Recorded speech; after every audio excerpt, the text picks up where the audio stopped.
সভানেত্রী, আমরা মূলত আজকে এসেছিলাম ডাকসুর দাবিতে এবং গতকাল আপনারা জানেন ঢাকা বিশ্ববিদ্যালয়ের স্যার এফ রহমান হলে একটি অনাকাঙ্ক্ষিত ঘটনা ঘটেছে এবং সেখানে সেই ঘটনার সাথে সম্ভাব্য জড়িতদের যাদের নাম এসেছে তারা সম্ভাব্য কোনো একটা রাজনৈতিক দলের, এবং এটি আসলে অভিযোগ আকারে এসেছে। এটি ঢাকা বিশ্ববিদ্যালয়ের যে প্রশাসন তারা আমাদেরকে জানিয়েছেন বিষয়টা তারা খতিয়ে দেখবেন। তো আমরা বলতে চাই 5 আগস্টের পর থেকে বহুদিন চলে গেছে, এখন পর্যন্ত যে আমাদের প্রাণের দাবি ডাকসু, সেই ডাকসু কিন্তু আসলে তার স্পষ্ট কোনো ঘোষণা বা বার্তা প্রশাসনের কাছ থেকে আসেনি।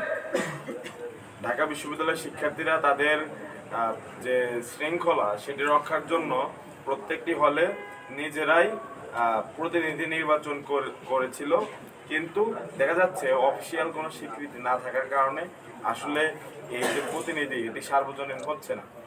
তো এর জন্য আসলে ভ্যালিডিটি দরকার। এই ভ্যালিডিটি তখনই সম্ভব যখন নির্বাচনের মাধ্যমে আসবে। এখন ঢাকা বিশ্ববিদ্যালয়ের যে প্রশাসন আছেন বর্তমান, তারা আমাদেরকে বরাবরই বলছেন তারা ডাকসুর ব্যাপারে পজিটিভ, কিন্তু আমরা তাদের আচরণে তেমন কোনো প্রতিফলন দেখছি না। আজকে আমরা ডাকসুর যে রোডম্যাপ, সেই রোডম্যাপের দাবিতে এসেছিলাম। ডাকসুর রোডম্যাপের দাবিতে আসার পরে আমরা তাদের কাছ থেকে জানলাম বিভিন্ন পলিটিক্যাল যে পার্টি বা স্টুডেন্ট অর্গানাইজেশন আছে তাদের সাথে তারা বসেছেন, কিন্তু আমরা বলতে চাই যে ঢাকা বিশ্ববিদ্যালয়ের অধিকাংশ শিক্ষার্থী তো পলিটিক্যাল পার্টির সাথে জড়িত না, তারা সাধারণ শিক্ষার্থী। তাহলে তাদের প্ল্যাটফর্মকে কি ডাকা হয়েছে? তখন আমরা বুঝতে পারি যে আসলে ঢাকা বিশ্ববিদ্যালয়ের যে প্রশাসন তারা কিন্তু তাদের ম্যান্ডেট বা সেটি নেয়নি। তো দেখা যাবে যে গণ অভ্যুত্থানের ফলে সৃষ্ট যে ঢাকা বিশ্ববিদ্যালয়ের প্রশাসন, তারা তাদেরকে বসাতে সবচাইতে বেশি রক্ত দিয়েছে, ত্যাগ স্বীকার করেছে এই ঢাকা বিশ্ববিদ্যালয়ের সাধারণ শিক্ষার্থীরাই, কিন্তু তাদের ম্যান্ডেট এর প্রতিফলন দেখতে পাচ্ছি না। আবার তারা চান যে একটি সাধারণ শিক্ষার্থীদের প্ল্যাটফর্মের সাথে বসতে বা তাদের মতামত নিতে। এখন সাধারণ শিক্ষার্থীদের তো কোনো প্ল্যাটফর্ম হয় না, প্রত্যেকটি স্টুডেন্ট অর্গানাইজেশন তারা আলাদা আলাদা ব্যানারকে ধারণ করে, কিন্তু যেটি সাধারণ শিক্ষার্থীদের ফোরাম হিসাবে প্রশাসন চেয়েছেন সেরকম ফোরাম তো ঢাকা বিশ্ববিদ্যালয় কেন কোথাও নেই। তাহলে তাদের প্রতিনিধিত্ব কে করবে? আমরা মনে করি সাধারণ শিক্ষার্থী সহ সকল পলিটিক্যাল স্টুডেন্ট অর্গানাইজেশনেরই আসলে প্ল্যাটফর্ম হলো ডাকসু, এবং এখানে প্রত্যেকেরই স্বীকৃতি থাকে।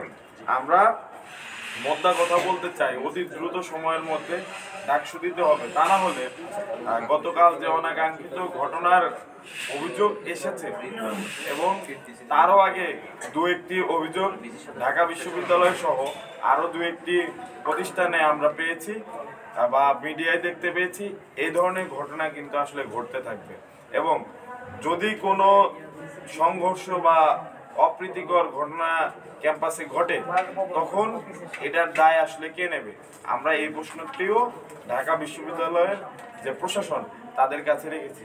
তারা আমাদেরকে বলেছেন কালকের মধ্যে এই ডাকসু বিষয়ক যে অগ্রগতি সে সম্পর্কিত সম্ভাব্য একটি আপডেট তারা আমাদেরকে দেবেন, এবং সম্ভাব্য আরও কিছুদিন পরে, সেটির আসলে নির্দিষ্ট সময়সীমা তারা আমাদেরকে উল্লেখ করেননি, তারপরে তারা ডাকসু বিষয়ক যে রোডম্যাপ সেটি আমাদেরকে দিতে সক্ষম হবেন। তবে যদি কোনো প্রকারের কোনো ন্যূনতম অপ্রীতিকর ঘটনা কিংবা ঢাকা বিশ্ববিদ্যালয়ের শিক্ষার্থীদের মনক্ষুণ্ণ হয় কিংবা তাদের নিরাপত্তা হানি হয়, এরকম ঘটনা যদি আমরা দেখতে পাই, সেক্ষেত্রে ঢাকা বিশ্ববিদ্যালয়ের সম্পূর্ণভাবে ঢাকা বিশ্ববিদ্যালয় প্রশাসনের দায় নিতে হবে।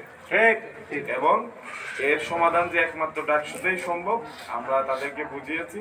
এখন বাকি সিদ্ধান্ত তাদের, আমরা অপেক্ষা করে যাব। যদি তারা আসলে আমাদের দাবির সাথে গড়িমসি করেন তাহলে আমরা অবশ্যই রাজপথে নামবো এবং কঠোর থেকে কঠোরতর কর্মসূচি দেব। ধন্যবাদ। আপনি একটা